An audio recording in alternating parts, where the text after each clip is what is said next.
Alright guys, so today's video is on a F13 body, how to install a front bumper lip. I just got done installing mine. So I'm going to kind of give you the tricks and tips on how to do it. So that way if you guys are installing and you're in a situation like mine, it won't be hard for you. You can do it. Alright, so let's start with the lip itself. I bought that during the COVID from eBay. Of course it came from China. Again, at that time I couldn't find any and I couldn't get any delivered, so I got what I found. So anyway, moving on. So when I got it from China 5 years ago now, I didn't realize that it would be hard to install this. And then of course there's no holes aligned in there, didn't come with any screws or none of that to kind of know what I need to do to install it, right? So what I did today was basically I found my way to do this, right? If you're doing it by yourself, it is going to be a little bit tough, but it's doable. What you're going to do is you're going to start with 2 blick clamps and 2 small clamps, right? So what you're going to do is, like, when you start from the middle. You basically, all you do is on this side of the bumper, you just clamp it down like that once you hold it up there, and then you hold this side and you clamp it up like this, right? Now you are basically quarter way there. Now you're going to take these little things, you're going to align this where you want it, and then you're going to clamp it down right here at the end. Okay, as you can see, same thing on the other side. Then what you're going to do is drill some holes if you already don't have them. If you do, great, you got the good part.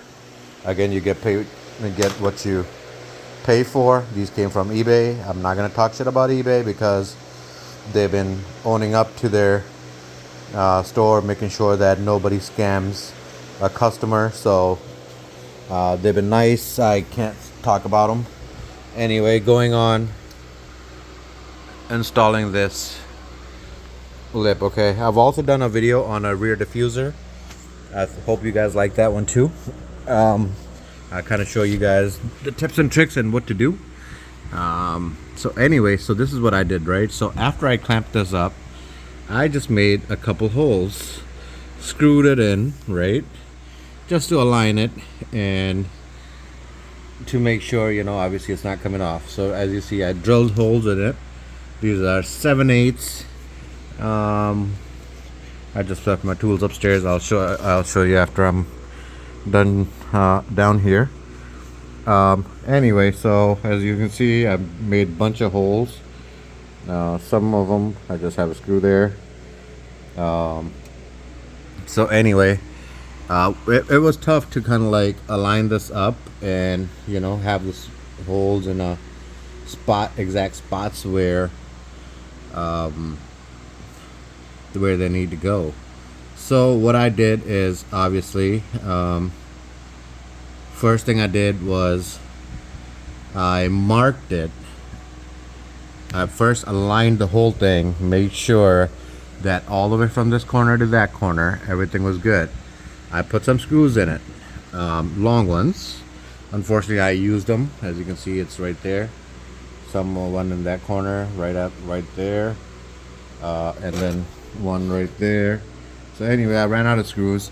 So what I did is I basically screwed it into the spot where I wanted it. So I know that it was holding on to the spot, where it needs to be. However, this came out a little bit, just a little bit crooked.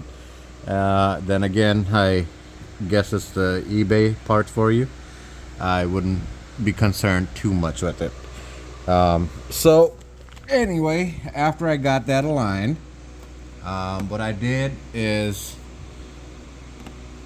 give me 1 second. Put some screws in it, right?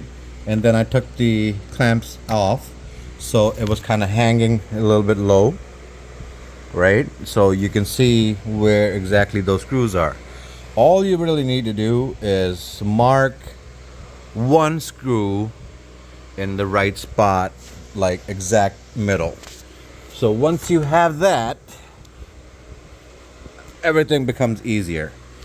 But it's just mainly, okay, so the side ones, the side screws were easy, right, to mark and drill a hole through. Middle ones, however, were pretty tough. So here's what I did when they were hanging loose. I kind of marked it with the pencil. I got one screw in correctly. Once I got one screw in right, so yeah, so I used this to drill the holes in it, 7/8. And then it goes and secures on the inside. So anyway, where was I? Right, so I marked one screw. You know, when you're installing that, this piece comes off. So this is the middle piece right here. So I was able to just flip it upside down on top of my bumper or the lip, and then I marked all the holes using a very thin drill bit. I made a small hole, enough to where I could like use a very thin screwdriver or like a needle nose, something that I could poke through and make sure that the holes match. If they didn't match, I redid the hole, and then I used the 7/8 to cut it and put a real a good hole in it. So basically, let's see here. I mean, if you have something like this, very thin, you can use this. You know, just poke up. Look from, obviously you're going to have the screws loose, so look from underneath and see if it goes and touches in the right spot. Once it does, you're going to drill a 7/8 with this, just a little bit, just the bottom section, not all the way through. Once you do that, you're going to be able to just go straight through it with the little screws that come off of it.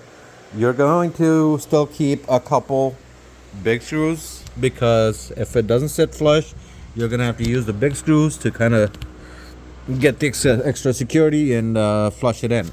So as you can see here, let me see if I can get my I'm not worried about extra holes here because obviously nobody's gonna see it, right? So come on baby, let me see some holes. All right, so as you can see there, I just cut off the outside, and then you have the intersection. That's where that screw goes in. Same thing here, like that. All right, you do have to drill this hole if you don't have one already. It's only tough until you get all the spots lined up. Once they're lined up, everything goes smooth. Again, you know, you keep your clamps on. If once you get the holes drilled, keep the clamps back on, and then you try to screw it in and see if you got it lined up. Once it's lined up, you're good to go. And then you can take the clamps off, or you can put it back on while you're screwing it, so you have a flush screw in, and then you can just remove it. Once that's done though, you're not done yet. What you're going to do is you're going to take this down again all the way. Take it down, then put a whole bunch of 3M tape all around, or yep, you're gonna have to regardless. So put a whole bunch of 3M tape all around, everywhere you can, anywhere you can, because obviously you don't want this thing to come loose anytime when you're driving, you know, flying through freeway. Obviously some of you guys will be going like 130, 140 miles per hour in this vehicle, or as a matter of fact, if you have a 650 or 640i, then you won't be going that fast. But still, there's going to be times when there's going to be heavy winds and you want to make sure that, obviously you don't screw your vehicle up. So um, that's how you do it, guys. It took me several hours. I'm not gonna lie, it took me like good 3-4 hours to do this. I'm not a mechanic, but I have a lot of tools, and I'm pretty competent, so I can get a lot of stuff done myself. But again, I'm not a pro, and I don't like paying a pro, so I do it myself. Again, it came out great. Watch my video for the back one, for the rear diffuser. I put in some good tips as to how you need to get that done. But yeah, everything came out good. If you have any questions, do leave me a comment. I will definitely do my best to get to your message as fast as I can and reply back to you. But it's not a big deal. Again, guys, you can do it. Anybody can do it. If you have a tube light like this, you can go underneath it. It's good to have. And then the other tools you need, obviously, is just a drill, a Phillips screw, a drill bit like this. I think this is like I'm not even sure, probably like a 3/8 maybe. What I do is I just match it with the screw that I'm going to put in, and if it matches and is the same size, then I use that bit. That's pretty much how I do it.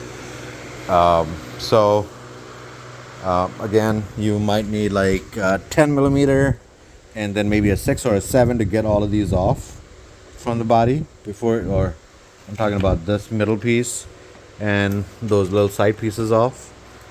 Then you're going to be able to get going on the new one. I got another video coming up where I'm going to be doing these side skirts. Again, these came during the COVID too. These are nice. They already have holes. I drilled a little bigger holes. Unfortunately, the only problem with these is they're going to be going into the way the drills or they made it is because they gave me some screws like this ones, and these are really not the screws you want to put into that plastic piece that's already holding up the lower lip of your side skirt. So I still got to figure that out. Once I do, I will definitely leave a comment or a video so you guys can do your sides too. Back was pretty simple. The front was, again, I did spend a lot of hours. Back one probably took me maybe like an hour max, and then this one took me like good 3 to 4 hours. But it looks good now.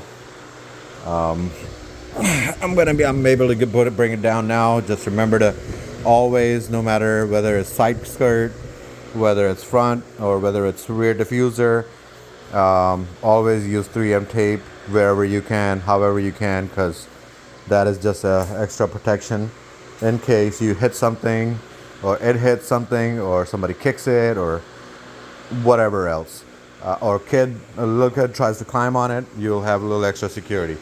Anyway, hopefully you like the video. If you're doing it yourself, do try to get one from someone that already has like pre-drilled holes, so it's easier for you. Then all you really need to do is use the clamps, hold it up, and then just screw it in where it goes. That's like the easiest ones. Again, I don't know if you can find those ones or not. I had these for 5 years. Now I'm finally installing them, or installed them, and I believe it or not, I didn't think it would really look that good, but now that I look at it, it looks really good. So I think you'll like it if you guys install one. So good luck, and hopefully this video works out for you. Thanks for watching.